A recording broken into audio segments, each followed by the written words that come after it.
everyone, we're back again. My name is Sibulele Sipaca Nomganga, and I'm your presenter for this podcast, Sahtac Women, a podcast dedicated to celebrating women around the world and in South Africa this month of August, who are doing incredible work in their spheres of influence. Today, I am speaking to Lauren Pretorious, who is the CEO of Campaigning for Cancer. Lauren has incredible experience in both corporate and non-profit work. Lauren has worked for a number of non-profit organizations, including the Nelson Mandela Children's Fund as well as the Nelson Mandela Foundation. In some of her time, when she does make time, she works with non-profits in making sure that they're compliant and funding ready. Welcome to our podcast, Lauren. Thank you so much for joining us today. Thank you for having me. It's awesome stuff. Lauren, I was reading a little bit about you earlier, and girl, you started an entire business in school already. What was that about? Impatience, I think. Okay, I like that. So when I was in school, I was identified as a young leader and taken to the University of Pretoria, where they taught us a course called Junior Achievers. And one of the things you had to do was create a business. So I created, my group created a business, the class of, where everyone signs their the T-shirt at the end of the year. Oh, right, a matric, right, yes, okay. So I started that. So, you know, it got me into marketing, but when I'd finished school, I realized I wanted to do business, but what? And I then just carried on with what I had and was making a lot of money. Okay. And, you know, if it works, it works. Why not? Yeah. And that got me into working with the Nelson Mandela Children's Fund and Foundation from a brand point of view. And then I realized that there was this entire social side that just spoke to me. It spoke to me to say, you know, there needs to be changes and you have something to offer. And if you want to be the change, you know, jump in there and do it. And that's where I got involved in social development. And in the challenges that you picked up, in the gaps that you saw in the space, what were some of the issues that you picked up that we just were not talking about enough? So at the time, you know, I'd had a lot of work and seen the work that had been done with HIV/AIDS. But for me, cancer had always played a part. And when we started looking at it, I realized that there was no advocacy for cancer happening. And started working with cancer at organizations. But you could see that they were very hesitant to start advocating for non-communicable diseases. And then in 2018, where there was a court case to get women access to a breast cancer treatment. Love it. And that's how Campaigning for Cancer was started, because we realized that, you know, there wasn't this advocacy for women, and women non-communicable diseases were being left behind.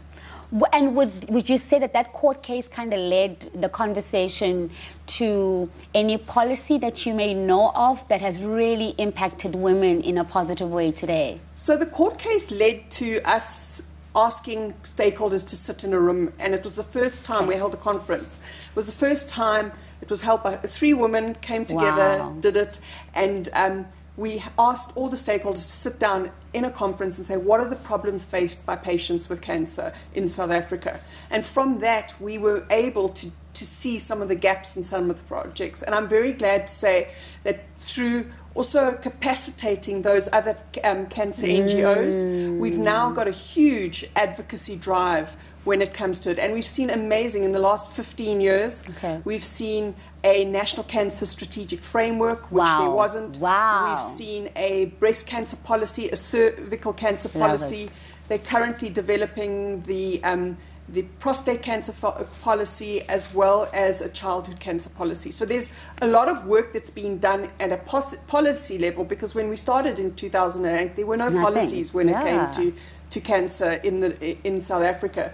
But as we work now, we're realizing that having a policy is one thing, but now our advocacy starts on implementing those policies and getting what's in those policies to make differences in women and patients' lives. Yeah, I think we can have a conversation about how we are amazing writers in this country on policies, right? Yeah. But I think where the gap is still missing is really about the implementation, as you say.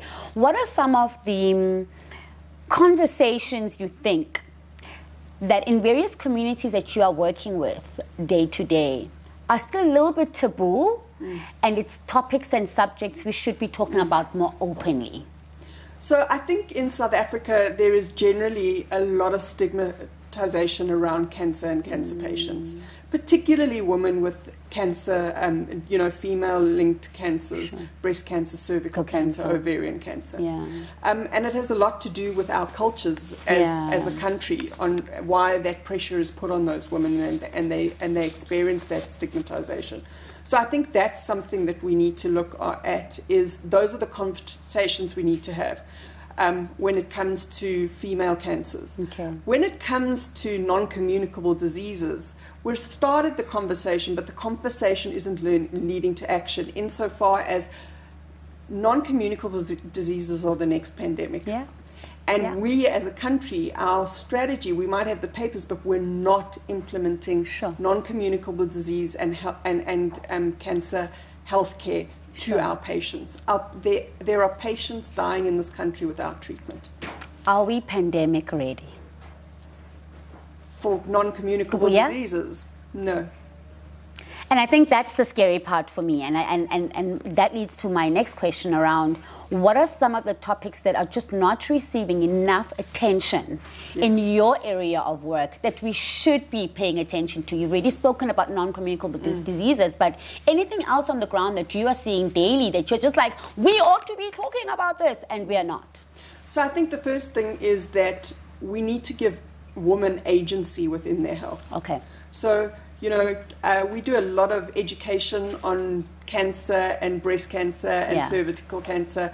But when the woman gets to a healthcare facility, she's often said, no, that's not it. And so providing agency for those women is something that we have to look at in this country. And we have to open the doors for them to say, there's something wrong with my body. I know there's something wrong with my body.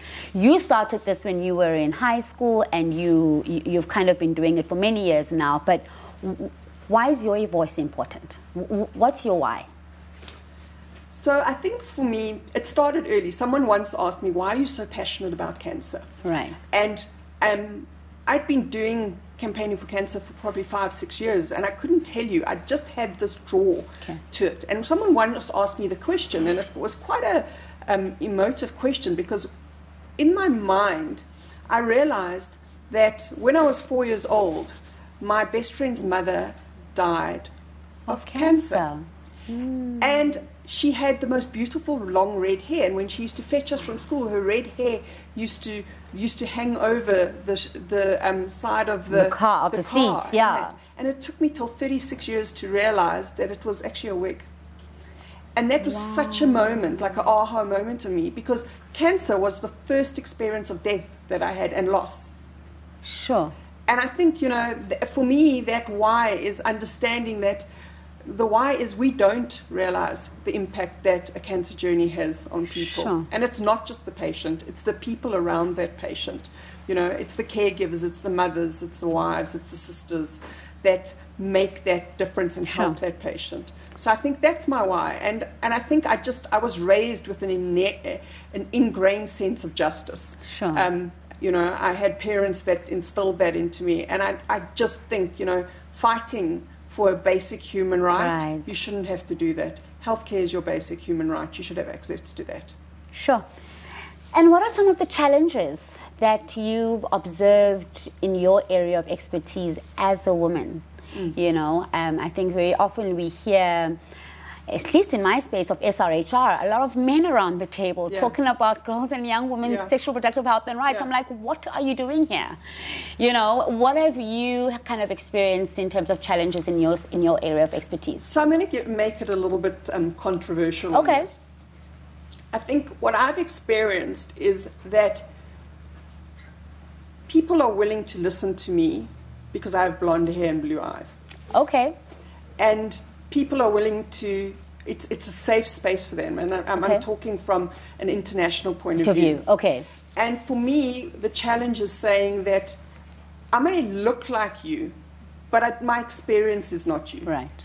My experience is innately, I come from a country where there is not privilege, and I have ingrained privilege, but there is not privilege. And I have to, if you're willing to listen to me, then I'm going to tell you that story, and I'm going to fight for that story. Right. Because if you're not willing to listen to someone who doesn't look like me from my country, then listen to me. Right. So I think that's one of the things, the challenges is bringing that privilege. You know, my privilege makes it better.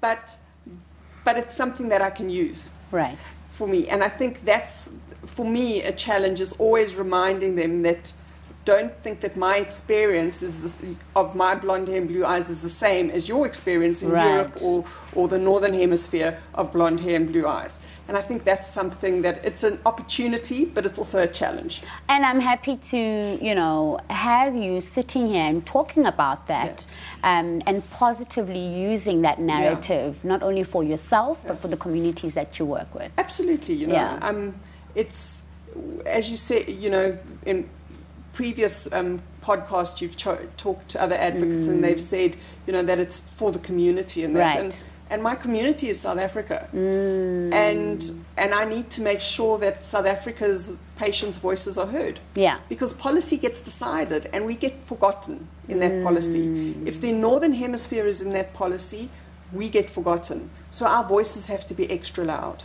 Okay. On that. Just a little side note: beach or safari? Oh, safari. All right. With this white skin, you don't do the beach. All right, Lauren, thank you so much for spending some time with us this afternoon. Thank you so much. That was Lauren. She's a safari girl. Even though she's blue-eyed with blonde hair, she's making sure that it is all for the good of her community. Thank you so much for joining us today at Sahtac Women Podcast this August, and we look forward to seeing you next time. Cheers.